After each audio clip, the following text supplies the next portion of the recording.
Well, good morning, and thank you for all of you being here. First, I think we should start this off the right way by all of you giving yourselves a round of applause for being here to support some incredible women entrepreneurs and some incredible women who are in the field of philanthropy and just changing life and making a difference. Let's give everyone a round of applause.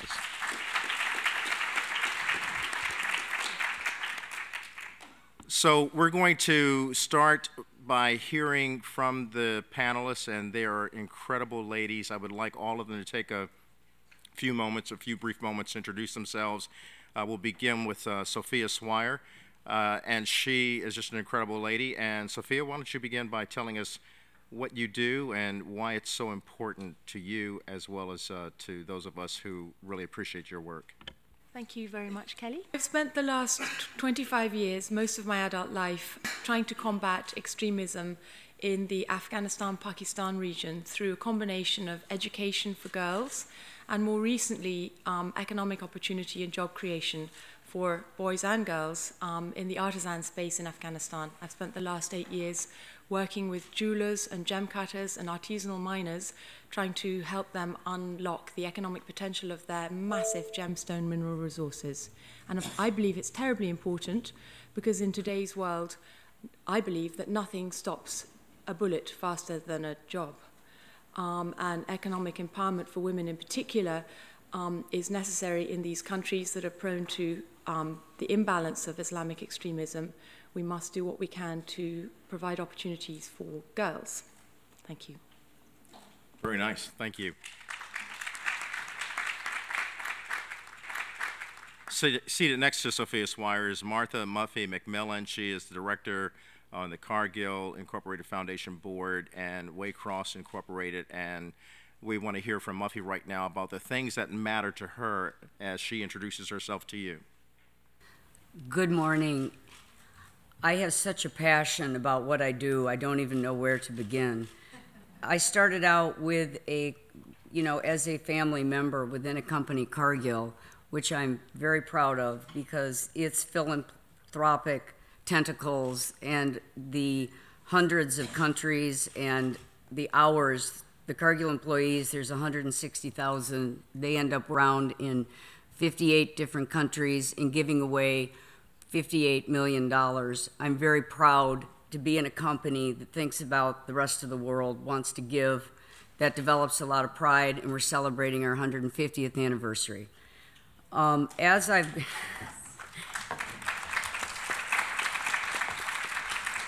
mention Cargill because through the company and giving and being able to support everybody around the world, from farmers to women to entrepreneurs, I got involved in an organization called Opportunity International, and it's in microloans, and it is in 30 different countries, and this is about women.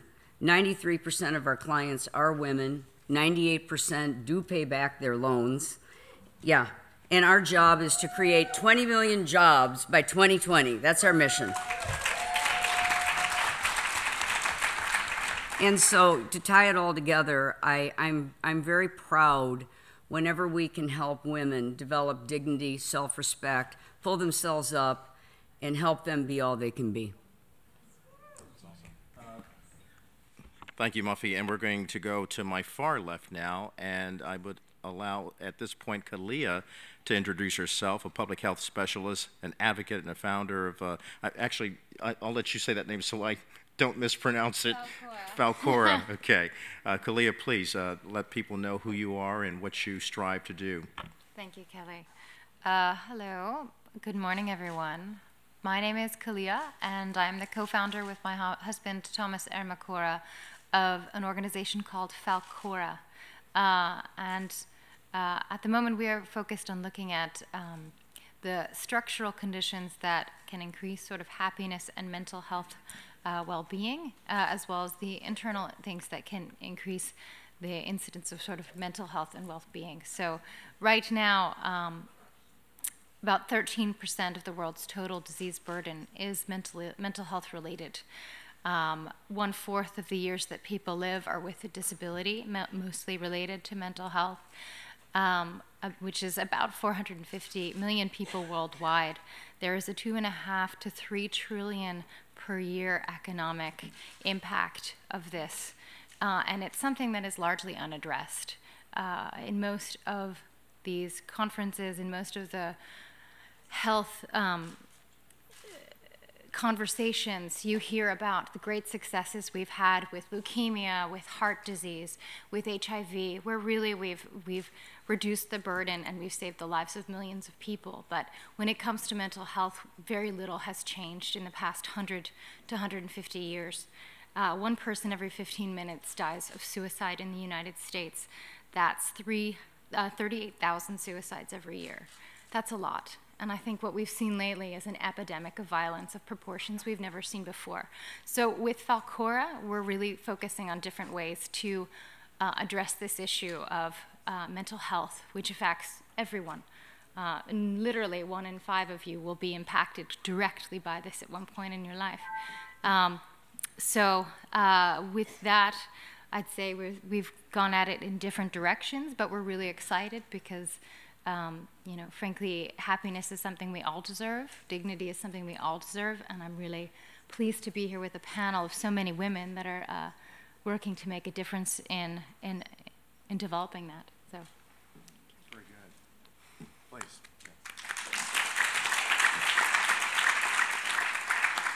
And then to my immediate left, to your right, Andrea Cursor, founder of the Layla Project. And Andrea, tell us about your life and all that you're doing. All of these ladies are very fascinating, as I told you. Thank you, Kelly. Good morning. I really feel honored to be here, sitting up here with these wonderful women around me. My name is Andrea. I am the co-founder of the Layla Project. Lalela provides educational arts to at-risk youth to spark creative thinking and awaken the entrepreneurial spirit. I grew up in apartheid South Africa. I grew up as a privileged white woman there. I spent the last probably 15, 20 years until I founded the Layla Project working in asset management. Apartheid devastated South Africa, and 20 years later, the consequences are still rampant in that country.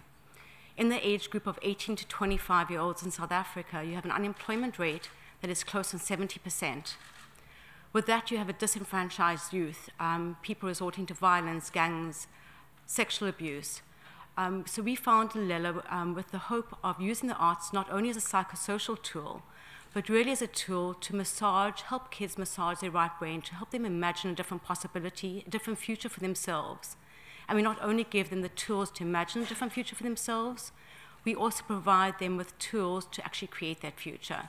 So within Lalela, we really link arts to academic achievement, to life skills, to character development. And that's why we do what we do. And hopefully, within South Africa, with such a high unemployment rate, you're not going to have enough jobs to fulfill all the youth that are rising up through the country. You have to have entrepreneurs. We also have a female empowerment program, which we developed through the arts. As we found that 50%, we have 50% girls and boys who join our program. By the time they're getting to 10th grade, the girls are dropping out. They're dropping out because of household chores, and because of the fact they don't believe that they really have a future for themselves. So thank you very much for being here.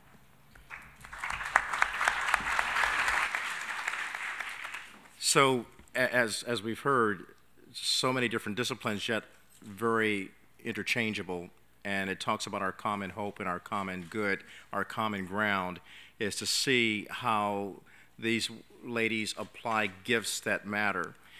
And it goes beyond just the giving away of money. It also goes into giving away your time, your talent, in addition to your treasure, your brain power, your faith, your hope, and also the pain.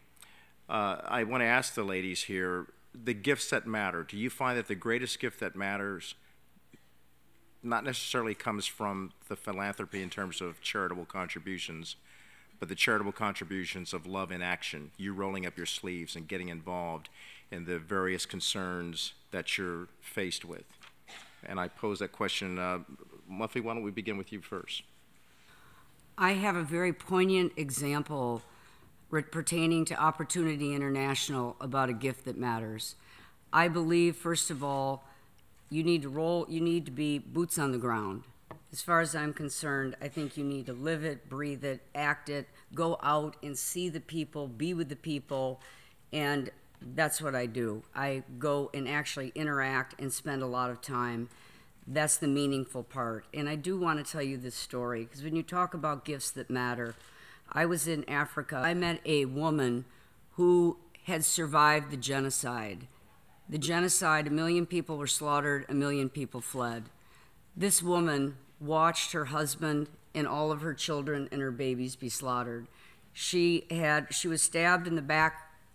She had her baby in a backpack on the back. She fell to the ground. 5 days she drank her dead husband's blood. I went to see her. This is 9 years later. Here she is, an artisan. I mean, she has shops. She's making things. She has self-worth. And to see a woman who literally lost everything, and to see her stand up, rise up, make something of her life because of small microloans, because of helping, that is probably one of the best examples of gifts matter. You have a woman who's alive.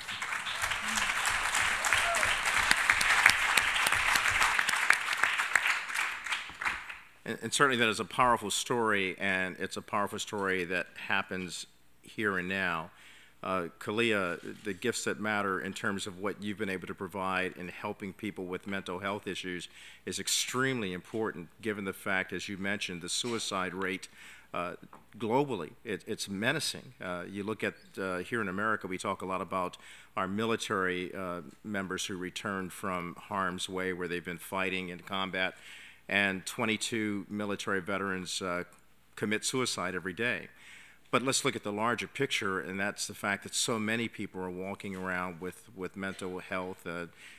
We just heard Muffy talk about a woman who certainly went through a devastating situation, and her story reminds me of the phenomenal woman, and Still I Rise. But there are some people who do not rise. So your efforts in terms of philanthropy and gifts that matter, what are the gifts that truly matter in terms of dealing with the mental health issue? Well, Kelly, I do think that mental health is a human right, and this is something that is glossed over fairly frequently. I was a Peace Corps volunteer for 2 years in Bulgaria, and the mortality statistics for most of the post-Soviet Union were worse than places like Burkina Faso, where you had no sanitation, despite the fact that these were developing world and were developed countries. We're actually seeing the same thing now in the United States. We just had a statistic that came out about white middle-class Americans dying 20 years younger than some of their cohorts because of the fact that, because of diet, because of mental health, because of hypertension, which is mentally health related, because of a lot of structural issues that make it so that life can be difficult even when it seems that it's not. So I think you look at this, and for example, when I was in Bulgaria, there were two things that were going on. I had a multi-drug resistant lung infection, which was obviously very dangerous, and that's an infectious disease kind of issue. This is something that we have to work on as a society, because obviously with antibacterial resistance you have problems like this. But the other one was actually a mental health issue, which was much more entrenched and harder to deal with. But this is one that I've turned around to look at, because infectious disease, we know where it is, we know how to stop it, we know where to find it, but mental health issues are like a net. It's not a border, it's a net. You have to figure out how can you help, and helping is often something that we can do one-on-one. So coming to gifts that matter, the fact is that we all have a part in that. What you're mentioning of the vets that returned from war, the fact is the suicide statistics for these vets are astounding. But these are people that we sent out. They were there protecting us, and they come back to no net. And the fact is that there are things out there that can help them. They're politically difficult. For example, there is a treatment out there now, which is an MDMA-assisted psychotherapy, which for vets has so far in the studies shown that within 2 treatments, you can get treatment-resistant depression and PTSD down to 4 years without any symptoms at all. That's an astonishing statistic. And this is something that when you look at somebody who is on the verge of suicide all the time, that is struggling with day to day, and these are people that gave their lives for us. The fact that we would let them suffer and potentially die with no treatment, to me, is a mental health issue that needs to be seen as a human rights issue. So, you know, going on to trauma also with people in the developing world that have seen things like that in civil rights contexts where you have these border disputes where you watch so many people die. To recover from that is not simply to say, here's a job all the time, because sometimes you can't work because you're too upset about what you've seen to be able to do so. So I think, you know, for me, giving the gift that matters, looking at some of these root causes that are out there, and then doing whatever we can to be available to people. And sometimes in our daily lives, that means just looking at your coworker and understanding that maybe that they were sick, not because they actually had the flu, but because something really important was going on in their life, and that maybe they need your support in dealing with that. So, sorry, that was a long answer. Very good, though. Very good answer. And Sophia, let me turn my attention to you in the same question again. The gift that truly matters. It goes beyond, as we've discussed in the past, it goes beyond money, it goes beyond charitable contributions. And what we're hearing from our panelists so far is that it really goes to the core of your being and what you choose to give. And certainly with you working with young women in Afghanistan, you are where the end of the spear, so to speak, is taking place. We've known for a long time now the Afghan people have gone through so much war. They are constantly on a war footing. It is a way of life for them. They are constantly facing the tyranny of an oppressive regime from the Taliban, and freedom is not something that they can easily attain. So if you can explain how the gifts that you give truly matter to those young women in Afghanistan. So following on from what Khaliya was saying, she's absolutely right. Many of the, I would argue that almost every citizen in Afghanistan is suffering from post-traumatic stress disorder to one extent or another. And I do think it affects their ability to work in a functional way. I believe that when we design these projects, these interventions for the Afghans and for other nationals from post-conflict communities, it's very important to think of the project holistically. So what we did was we brought in a psychosocial trauma counsellor. In our first project, we had 36 artisans from all over Afghanistan, from Badakhshan, from Panjshir, Sorobi. This probably means nothing to you. But we also had 11 women who had to argue with their families for 6 months before they were actually allowed to come. And when they arrived, we took them to Jaipur, which is one of the centers of gemstone and jewelry manufacturing in the world, in order to give them exposure to different ways, to more professional ways of doing things in a peaceful environment. And when they arrived, the girls were wearing burqas, the full shuttlecock cover up, and they covered up their eyes. Very slowly, we gradually saw their eyes and then their face, and then slowly the shuttlecock came off. And it was wonderful to see how they grew in confidence. And it was partly, I think, exposure to different ways of being, and also partly the training that we gave them in confidence boosting, and as well as the psychosocial counselling that we gave them for their post-traumatic stress, which they were all suffering from. So I would say very important to sort of approach these problems holistically, understand every aspect of what the young ladies are going through. And the other thing is, at FutureBrilliance, we've always tried to train our learners to impart the wisdom and the learning that they've received to others. So we ensured that they all received training of trainers. They all had City and Guilds certification in training of trainers. And when they went back to Afghanistan, they took on apprentices and they shared their learning. So I think that not only giving of oneself is important, but encouraging and inspiring others to give, so that there's a trickle-down effect and you can be far more effective, more bang with your buck. Yeah. Very good, thank you.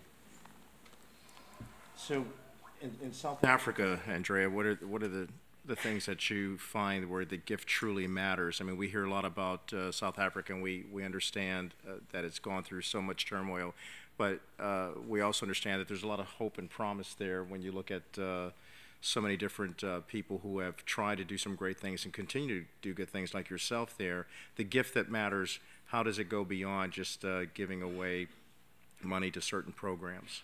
Agreeing with Sophia, really, what you said about the trickle-down effect is really important for us because you have such a large population group that are unemployed and in trouble in South Africa. Yes, there's a lot of hope in South Africa, but there's still a huge, huge disparity between the wealthy and the not wealthy, and the wealthy being a very small minority of people in South Africa. The best way for me to express a gift that matters is also sharing a story like Muffy did, which is one young man who joined our program about 5 years ago. When he joined our program, he was involved in gangs. He was a gang leader. He was a drug addict. He was smoking marijuana on a daily basis, and he had no hope. He was highly in debt. He was living in a shack. He met our community leader, and he decided to come to one of our classes because he said he'd always been interested in art, but he'd never picked up a paintbrush. He picked up a paintbrush and discovered a real passion for art. He was a really quiet young man, and he joined our leadership program, and I thought to myself, like, why is he in our leadership program? He could barely talk. And he recently shared a story with us when he said the first time he saw a piece of his art hanging up in a local gallery, the confidence that it inspired in him, he knew he could accomplish anything. To cut a long story short, this young man graduated with a matric high school degree. He joined us for a year as an intern. We helped him develop a portfolio. He's now second year at university studying graphic design. In June this year, talking about giving back and paying it forward, in June this year we work in one community called MacMillan, which has been recently news in South Africa. There have been riots on a daily basis there. I wanted to go visit and see Ulysses, this young man, said he wouldn't even let me into the township. So in June this year, we took a decision that we're actually not going to move away from MacMillan and go into other communities where we feel we could have more impact. And he looked at me and he said to me, no, you can't. He goes, look what Lalela did for me. He goes, I will go in there and I will teach. And this young man is taking all our classes during the riots. He went in, he stayed over, and he wouldn't leave his students. And that's about really trickle-down effect and paying it forward. So for me, going in, as Muffy said, and actually rolling up your sleeves and seeing the impact of your investment is the biggest gift one can actually receive. That's great. That's fantastic. You see, when I looked at the title of this and I saw the title saying Gifts That Matter, I kept thinking, philanthropy. How many people in the audience will be looking for that handout, that all-important, I'm doing this great project, can you give me some money? And that's what happens a lot of times with philanthropic people. They're always hit on for their dollars and what they can give in terms of monetary value. So I wanted you to see that from the heart of these wonderful ladies here today, it goes beyond money. It goes into they give because they know what they're giving to. They have rolled up their sleeves. They've gotten in the muck and the mire and the clay, and in that form and fashion, they've watched God make that mold of something good, something special, like a phoenix rising out of the ashes. But I know there's some people here who are curious about what these kinds of groups look for, and so I'm not monopolizing their time and telling you what I think the group should look for. Muffy, I'll ask you, what do you look for in an organization, a nonprofit organization that's trying to find its way and perhaps teetering on the edge financially, and yet they're still doing a great work? What do you look for that causes you to say, we'll partner with you, we'll give to this to make sure that it gets up and running? I look for an organization where these women have the passion, have the ability, have the ambition, and they want to make a difference.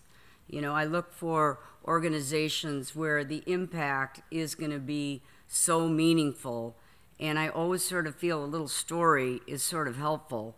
And I was in Nicaragua, and it was a very interesting situation because my father had passed away just recently, 5 months, and I'm standing out in these fields, and the farmer is harvesting yucca. And he is so excited about this yucca he's harvesting. He can feed his children. He can make a difference with his family. And then all of a sudden, Opportunity International, which I did not know at the time, with their passion, they were developing a machine, very rudimentary machine, to crush this yucca. That same day, I had no idea that Cargill was right down the street.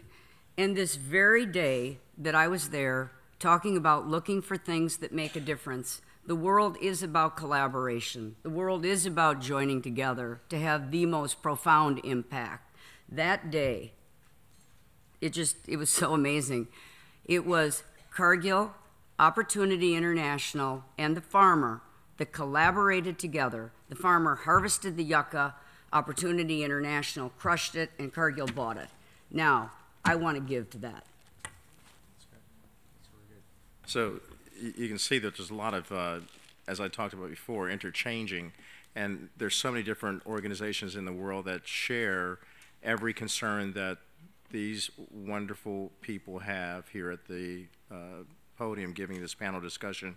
You know, Sophia, the title alone says FutureBrilliance. I love that because you've tied in the jewelry, about the brilliance of the clarity of a diamond, the clarity of jewelry, but you've also talked about the brilliance in a child's heart.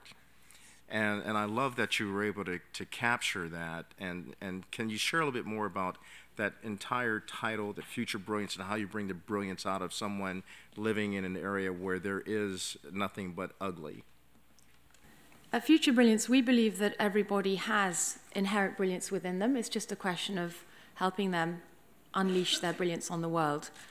So you're absolutely right, Kelly. The name is inspired by the quality of an unfaceted, unpolished gemstone. It was inspired by our first project. So I'm just going to show you a photograph. You probably won't be able to see it here, but these are hand-carved lapis and turquoise beads. And this business is run by the most inspirational woman, not a girl, but a woman. She's actually 52 years old. She's illiterate, and she's known as the commander in her local village because she runs the economies of her local village and also the neighboring village. She was one of our beneficiaries. She came to Jaipur and trained with us for 6 months, and I'm very proud to say that she's behind this effort to unleash the natural brilliance of Afghan women.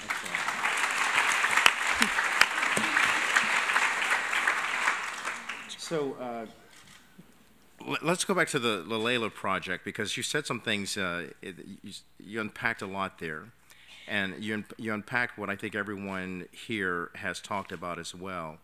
And we haven't mentioned that, how you have brought together a project in South Africa that provides mentoring from the aspect of helping a young child see that they can have a future and a hope. And that's a gift that matters. And so when you're looking at other projects that are similar to what you do, how do you pick those out and realize we have to give to this? Thank you, Kelly. Gotcha.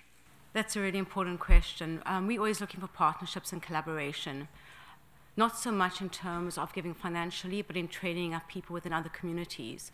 So we look for other youth empowerment organizations that are showing a measurable impact in the communities in which they work. Organizations that have the same intended outcome as we do, but that do not provide the arts. So we go into these communities and partner with other organizations in order to sort of provide a more holistic education to the youth that are really highly in need. Our name, Lalela, talking about names, means to listen. And that was very important in choosing this name. We traveled through Africa for years before we actually went for our 501c3, working with other organizations. We worked with the International Rescue Committee, and we worked with UNICEF, both in Eastern Chad, working with refugee children from Darfur, and in Eastern Congo. And everywhere we went, it was really important that we really listened to the needs of the community. So for us, it's a reminder on a daily basis to listen to what is needed, what our students need, what other organizations need, and how we can partner to become more effective together. That's great, and as a result of that, you're making an impact. I'm reminded of course, what Nelson Mandela stood for, and a powerful story about forgiveness. And it's painful to forgive, but it's even more painful if you do not forgive, and that goes directly to a mental health situation as well, Khaliya, because the capacity to forgive actually helps one overcome their past, to realize that they have a wonderful and bright present and can create a great future. So when you get into the mental health issues, part of the problem that we have is that a lot of times when we return from war or we return from a very difficult situation, we have not forgiven ourselves. So we have not accepted ourselves. Consequently, we go through some very difficult times. So how does your gift that matter reach out to organizations that are putting funding into the research of mental health, and not only funding into the research of it, but also into how you can dispense it? For example, you were talking about the medical breakthrough that you can stop suicide with treatment. Yes, well, first I just want to say thank you to everyone here, because in some ways you've hit upon the things that matter in mental health. You know, rolling your sleeves up, grit, working out what it is that needs to be done, and just doing it, applying yourself. And then with Sophia, just the brilliance in everyone, that we're all these rough diamonds that have the opportunity to become something beautiful if the effort is put in there, if we're given the support and the nurturing that we need, and with the creativity that actually everybody needs to feel dignified and to feel like they're self-expressed, and often that's in creativity or in some sort of an outward projection of who you are. So to come to, you know, gifts that matter, I think everyone here is giving a gift of themselves by, you know, really making a point of what matters in a human and respecting that and cultivating that. And in philanthropy, it's the same. You know, if you want to get involved with something, if you want to give, you give of yourself, you can give of your money, but it has to be something that really impassions you. Because if you care, it's your own diamond that's shining brightly. If it's something that you're just giving money to, you're not going to give as much as you would, because you're not giving of yourself, and you're not giving of sort of what you have that's so special. So in mental health research, yes, we have some really groundbreaking drug therapies that are out there now that need all of our support so that we can have the kinds of breakthroughs we've had in HIV, leukemia, heart disease. This is really something that is on the agenda right now that we all need to help with. But there's other ways. When I first started getting involved in entrepreneurship, I was one of the founding board members of Venture for America, and it was quite literally that I went to a luncheon and they said, "We have no diversity on our board." And I said, "Well, you know, I'm female, Muslim, not really in the tech community, but I used to be in computer science. I'm happy to join because I like you." He said, "Sure." This is now in the White House. He's one on the Innovation Entrepreneur of the Year. I mean, this is Andrew Yang. It's now billions of dollars a year in terms of a philanthropy. It's become huge, but it's because you had early support, and because it was, you know, it was somebody that I liked, and I liked what he was doing, and it jived with who I am. So it was, you know, a mutual situation of brilliance. But in terms of mental health, I think it's really that we all have the opportunity every day to be a part of making somebody else's day better. You know, the biggest predictor of happiness is the 6 people that are closest to you, your support network. And we all have the opportunity to be that person.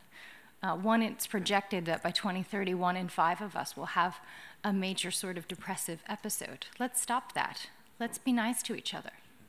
Let's support each other. My, the time flies, especially when you're learning something, and when the learning is fun, and when it's fundamental and it gets right to the core. So let's see if I can wrap this up very quickly. I can't speak better than these ladies have spoken here today. These women are incredible women who are doing, in my opinion, God's work, and I don't throw that out easily. Because I think God is so much bigger than me and deals with things. And yes, I do talk about that. I'm a newsman who believes in the power of the good news. Oh, well, you have to live with it since I have the mic. But I would tell you that the reason why I have enjoyed this panel, the reason why I've enjoyed meeting these 4 incredible women, is because they remind me of my own mother. My mother gave me the gift that mattered, and that was love, and that was life, and that was her courage. And I won't get into all the background about why my mother is so special, but suffice it to say, my mother overcame a whole lot to make sure that a young black kid growing up in in the hood could actually grow up and to do some good. And I stand before you today as a man reared by an incredible woman of faith, a woman of hope, a woman of love. And so I'm going to close with this because, Khaliya, you hit the nail on the head. Be available to people. Muffy, you talked about it. Sophia, Andrea, all of you are doing that. You're available to people. And as a result of being available to people, you are bringing about a future brilliance. And it's a whole person concept. You talked about holistically. It's mental health, it's physical health, it is spiritual health. So I'll close with this. My mother always said, wherever you go, realize that you're an uninvited guest into someone's home. Be on your best behavior.